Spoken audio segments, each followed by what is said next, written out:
नमस्कार दोस्तों, स्वागत है आपका डेली करंट अफेयर में। दोस्तों, आज हम चर्चा करेंगे 11 नवंबर 2024 के महत्वपूर्ण करंट अफेयर क्वेश्चनों के बारे में। तो चलिए दोस्तों, शुरू करते हैं आज की वीडियो। पहला क्वेश्चन है दोस्तों आज का, निम्नलिखित में से किस स्थान पर कुंभ मेला 2025 का आयोजन किया जाएगा? मोस्ट इंपॉर्टेंट क्वेश्चन है दोस्तों, हरिद्वार, उज्जैन, नासिक या प्रयागराज? सही आंसर हो जाएगा प्रयागराज में कुंभ मेला 2025 का आयोजन किया जाएगा। जानते हैं दोस्तों इस क्वेश्चन के बारे में डिटेल्स।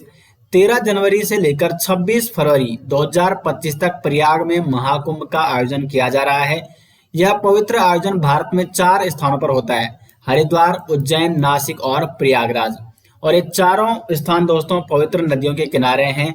प्रयागराज जो है वो है आपका गंगा, यमुना और सरस्वती नदियों के संगम स्थल पर है प्रयागराज। हरिद्वार गंगा नदी के तट पर है, नासिक ये गोदावरी नदी के किनारे है और उज्जैन शिप्रा नदी के तट पर है। और इन चारों स्थानों पर दोस्तों कुंभ का आयोजन, महाकुंभ का आयोजन होता है, हरिद्वार, उज्जैन, नासिक और प्रयागराज। तो जो 2025 में होने वाला महाकुंभ है, इसका आयोजन, इस कुंभ मेले का आयोजन 2025 में प्रयागराज में किया जा रहा है। यूनेस्को द्वारा 2017 में कुंभ को मानवता की अमूर्त सांस्कृतिक विरासत के रूप में मान्यता प्राप्त हुई थी। कुंभ मेले को यूनेस्को द्वारा 2017 में। बढ़ते हैं अपने अगले क्वेश्चन की ओर। हाल ही में आयोजित भारत ऑस्ट्रेलिया संयुक्त सैन्य अभ्यास का नाम क्या है? सही आंसर हो जाएगा ऑस्ट्रा हिंद। सी ऑप्शन हो जाएगा सही आंसर। भारत ऑस्ट्रेलिया संयुक्त सैन्य अभ्यास ऑस्ट्रा हिंद 8 नवंबर 2024 को विदेशी प्रशिक्षण नोड पुणे महाराष्ट्र में शुरू हुआ। यह इस सैन्य अभ्यास का तीसरा संस्करण है। इसका आयोजन 8 से 21 नवंबर 2024 तक होगा और इसकी शुरुआत 2022 में हुई थी। ऑस्ट्रा हिंद की शुरुआत, इसका उद्देश्य है दोनों देशों के बीच रक्षा संबंधों को मजबूत करना। क्वेश्चन नंबर 3 है, सेमीकंडक्टर नीति लागू करने वाला देश का पहला राज्य कौन सा है? सही आंसर हो जाएगा ऑप्शन है गुजरात, तमिलनाडु, हरियाणा या कर्नाटक। तो गुजरात हो जाएगा सही आंसर। सेमीकंडक्टर नीति लागू करने वाला देश का पहला राज्य होगा गुजरात। हाल ही में गुजरात सेमीकंडक्टर नीति लागू करने वाला भारत का पहला राज्य बन गया है। गुजरात सरकार ने गुजरात सेमीकंडक्टर नीति 2022-27 की शुरुआत की है। यह देश की पहली सेमीकंडक्टर नीति है। भारत सरकार ने वर्ष 2021 में भारत सेमीकंडक्टर मिशन को शुरू किया था।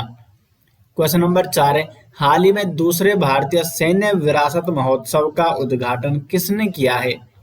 सही आंसर हो जाएगा क्वेश्चन नंबर 4 का C option. CDS general Anil Chauhan ने भारतीय सैन्य विरासत महोत्सव का उद्घाटन किया। हाल ही में सीडीएस जनरल अनिल चौहान ने दूसरे भारतीय सैन्य विरासत महोत्सव का उद्घाटन किया है। ये महोत्सव नई दिल्ली में 2 दिन तक चलेगा। पहला सैन्य विरासत महोत्सव ये 21 से 22 नवंबर 2023 को आयोजित हुआ था। क्वेश्चन नंबर 5 है, राष्ट्रीय विधिक सेवा दिवस किस तिथि को मनाया जाता है? तो राष्ट्रीय विधिक सेवा दिवस मनाया जाता है 9 नवंबर को। बी ऑप्शन हो जाएगा सही आंसर।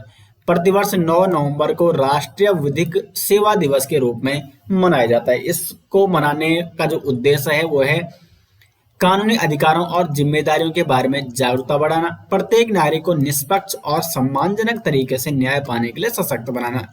इस दिवस के आयोजन की शुरुआत पहली बार 1995 में भारत के सर्वोच्च न्यायालय द्वारा समाज के गरीब और कमजोर वर्गों को सहायता और समर्थन प्रदान करने के लिए की गई थी। ये सेवाएं राष्ट्रीय विधिक सेवा प्राधिकरण द्वारा प्रदान की जाती है और इसका मुख्यालय है नई दिल्ली। क्वेश्चन नंबर 6 है, भारतीय सड़क कांग्रेस के 83वें सत्र का आयोजन किस स्थान पर किया गया? रायपुर, छत्तीसगढ़। सी ऑप्शन हो जाएगा सही आंसर।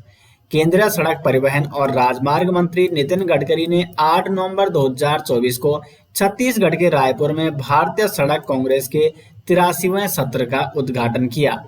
भारतीय राजमार्ग इंजीनियरों के शीर्ष निकाय द्वारा आयोजित भारतीय सड़क कांग्रेस का 83वां सत्र 8 से 11 नवंबर 2024 तक छत्तीसगढ़ के रायपुर में आयोजित किया जा रहा है। क्वेश्चन नंबर 7 है, नवीनतम QS world university ranking Asia 2025 में शीर्ष भारतीय शैक्षणिक संस्थान का दर्जा किसे दिया गया है? 7 का हो जाएगा बी ऑप्शन, भारतीय प्रौद्योगिकी संस्थान दिल्ली। जानते हैं इस क्वेश्चन के बारे में डिटेल्स। भारतीय प्रौद्योगिकी संस्थान दिल्ली को नवीनतम QS world university ranking Asia 2025 में शीर्ष भारतीय शैक्षणिक संस्थान का दर्जा दिया गया है। QS world university ranking Asia 2025 25 दक्षिण एशियाई, मध्य एशियाई, पूर्व एशियाई और दक्षिण पूर्व एशियाई देशों के 984 शैक्षणिक संस्थानों को रैंक करती है।